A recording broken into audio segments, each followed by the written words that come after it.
Hey everybody, happy Monday. I hope that your day is going well so far. I want to remind you that the first thing you should have done when you walked in the classroom today was to look at the homework board and write that down. Your homework every night this week is going to be to use your student should know sheet to study for the quiz on Friday. For today's activity, you are going to need the packet that was due on Friday. It looks like this. I'm going to give you a moment to pull this out.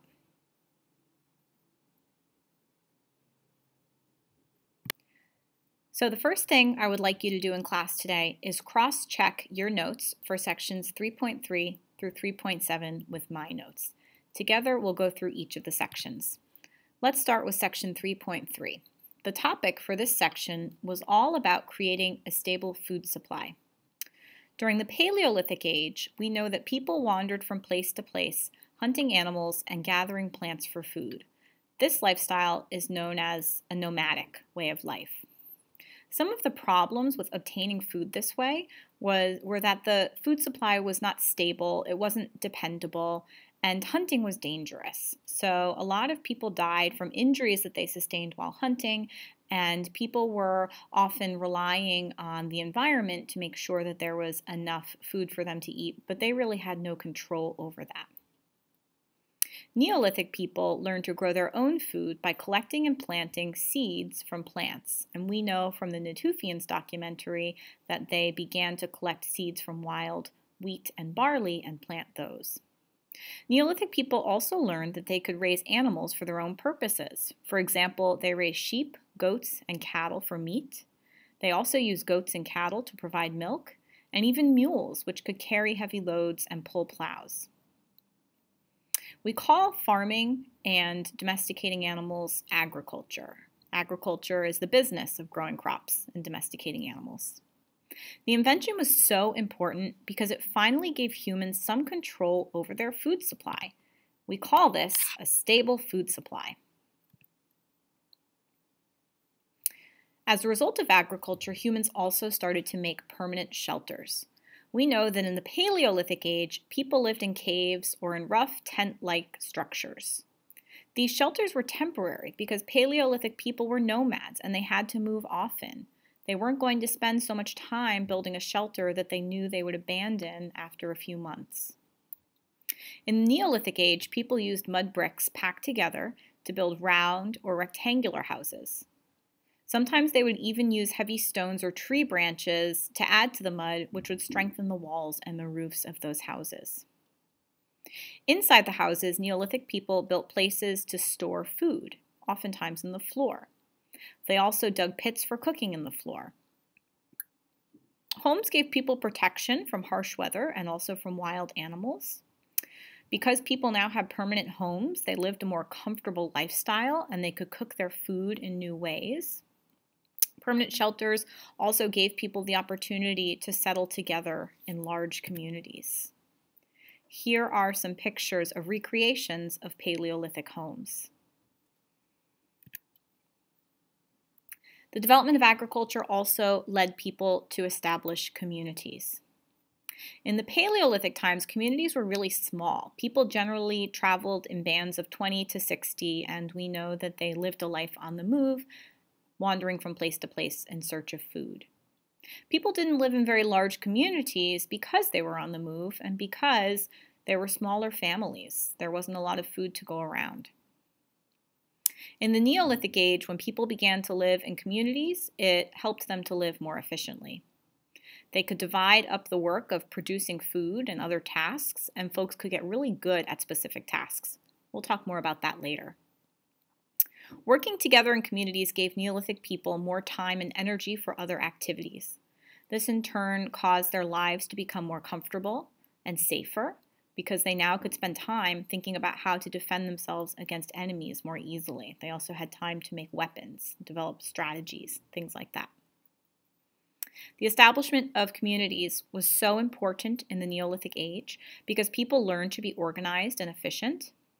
Instead of only focusing on finding food, people could specialize in specific tasks like tool making or house building, which in turn made their lives more comfortable. And with a lot of people to defend the community against enemies, they in turn lived a much safer lifestyle. Here's a drawing of what the community at Çatalhöyük looked like.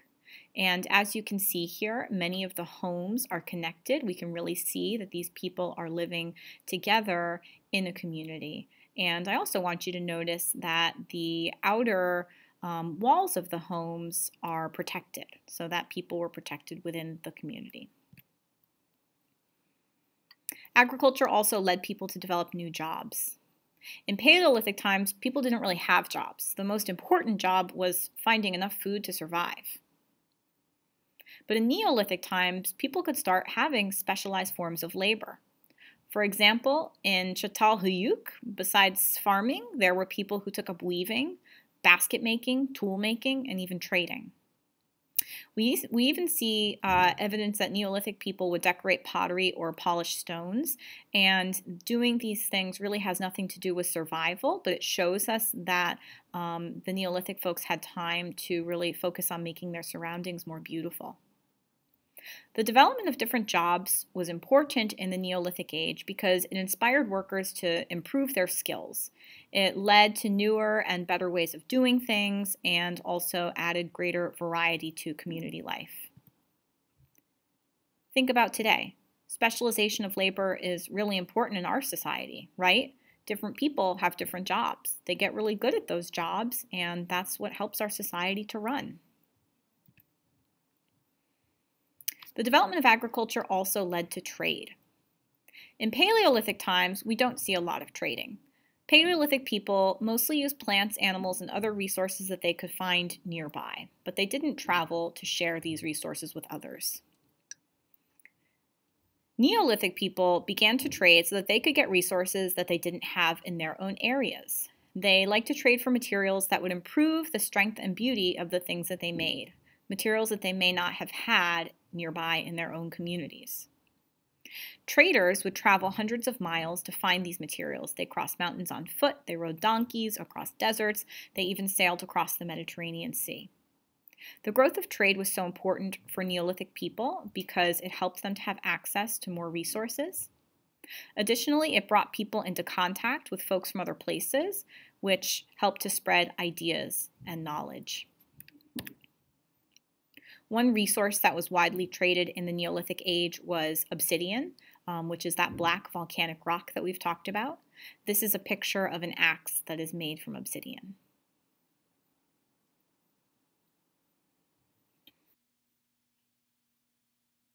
Okay, now that you've had a chance to cross-check your notes from last week with mine, let's start working on today's assignment.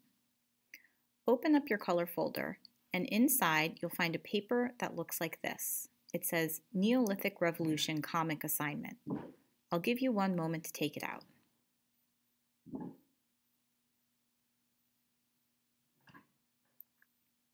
This is the assignment that you're going to be working on today and tomorrow. First, let's look at the mastery objective.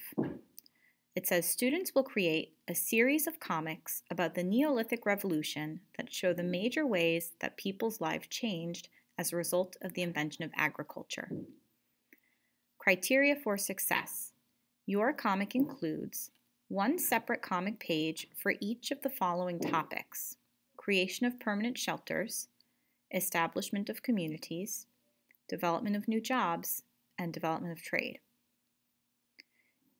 You also are going to need an accurate 1 to 2 sentence explanation of what life was like in Paleolithic times on each of the comic pages, along with colorful pictures and captions to show how life changed in the Neolithic age and why this change was important. I'm also looking for evidence that you worked thoughtfully and put forth your best effort. Here's an example below of what a comic page might look like. On the right, we have Neolithic Nell, and on the left, we have Neolithic Ned. You can use them in your comics to help explain your thinking. This comic below shows that back in Paleolithic times, people had to go from place to place to find their food. They hunted wild animals and gathered fruits, seeds, and grains from wild plants. But in Neolithic times, you can see here that what the artist has done is they've drawn 2 comics showing what life was like in Neolithic times with regard to finding food. Down here, it says this is important because, and we've got our two Neolithic characters who are using speech bubbles to explain why the switch from hunting and gathering to farming was so important. We eat better now and we have a more stable food supply. We don't have to move around a lot looking for food. Want to join us for dinner? I want to point out that all of this information comes from the text. So basically what you're doing is using your notes and taking your notes and putting them into comic form using these speech bubbles. So again, you're explaining what was life like in Paleolithic times, how did it change in Neolithic times, and why was it important. Don't be afraid to get creative and even use some humor when you're working on this. I would suggest that you draw characters to show, because comics generally have people in them. You can also think about the backgrounds and what other kinds of things you might draw into your comics. This is the scoring checklist that I will be using. This project is worth 25 points total. This is the back page, by the way. So an accurate 1 to 2 sentence explanation of what life was like in Paleolithic times on each page, that's worth 2 points. Colorful pictures and captions to show how life changed in the Neolithic age, that's worth 2 points per comic. So right there, that's 8 points and 8 points, it's 16. Student was on task and focused during work time, as evidenced by the behavior check-in below, that's worth 9 points. So each day I'm going to ask you to make sure that the sub checks off on this behavior checklist for you. The goal is for you to be earning a 3. A 3 means that you were focused during work time, you stayed on task, you did not distract others, and you showed respect to all people in the classroom. It is your responsibility to make sure that by the end of class, the sub has circled and initialed this checklist for you each day. This is worth 9 points total out of the 25. In your folder, you will also find a packet that looks like this, Neolithic Revolution comic assignment. This packet is 4 pages long. Each page is going to be 1 page of your comic. So this page is making permanent shelters. Here's where you can write back in Paleolithic times. You can use this space to draw your comic for but in Neolithic times. And here to draw your comic explaining why this change is important. This is the page for establishing communities. This is the page for developing new jobs. And this is the page for beginning to. Okay, everybody, now you know what I want you to do today in class. When you are doing your coloring, remember that in the cabinet there are tin buckets full of markers and colored pencils. You're welcome to grab those and keep them at your table. I also want to remind you that, again, it's your responsibility to make sure that sometime towards the end of class the sub fills in the behavior checklist for you. It's important so that you can earn those points. Okay? Please email me if you have any questions. I anticipate that this assignment will definitely take you all of class today. It's not homework tonight because there will be time to finish or continue working on it tomorrow and maybe even Wednesday as well. Do your best and be good. And like I said, email me with any questions. Okay? Have fun. Have a great day.